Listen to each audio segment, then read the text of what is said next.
in here, son! That wind could kill a man tonight! New Year's Eve in the Vermont mountains. The wind tore down Route 7 like it had something to punish. Inside a tiny log cabin bookshop called Pine Cone Books, 58-year-old Clara Hensley sat alone by a dying fire, counting coins from a rusted cookie tin. $11.40. That was everything she had left in the world. On the table beside her lay a stack of red foreclosure notices. 30 days. $12,000. Or the house her late husband Daniel built with his own hands would be gone forever. Her cupboard held 3 cans of tomato soup and half a loaf of stale bread. The heating oil tank outside was almost empty. She'd been burning scrap wood for 2 weeks. Her arthritis throbbed from chopping it herself in the cold. Her old dog Biscuit shivered at her feet. Too skinny now because she'd been sharing her dinner with him. Clara rubbed his graying ears and whispered, "We'll be okay, old boy. Somehow." But her voice cracked. 3 years ago, she'd held Daniel's hand as he took his last breath, promising she'd protect the little shop he'd dreamed of his whole life. Now she was about to break that promise. Then came the pounding at the door.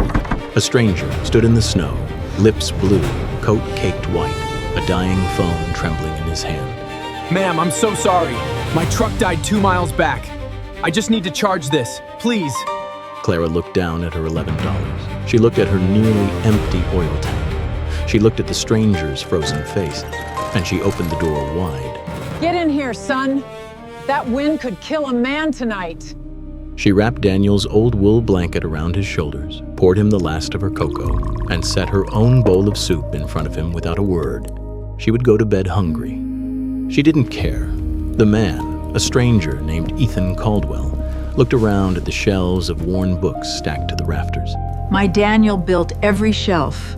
He wanted kids around here to have somewhere warm to read. Ethan's eyes caught the red notices on the table. He said nothing. He just quietly lifted his phone. What Clara didn't know was that nearly 3 million people were waiting for his New Year's Eve live stream. He hit record. Folks, I was just saved by a woman who had nothing left to give and gave me everything anyway. By sunrise, cars lined Route 7 for almost a mile. People came from Boston, from Montreal, from as far as Chicago. They bought books. They left envelopes. Some just held her hands and cried. If a stranger's kindness ever pulled you back from the edge, type Amen below and send this to someone spending tonight alone.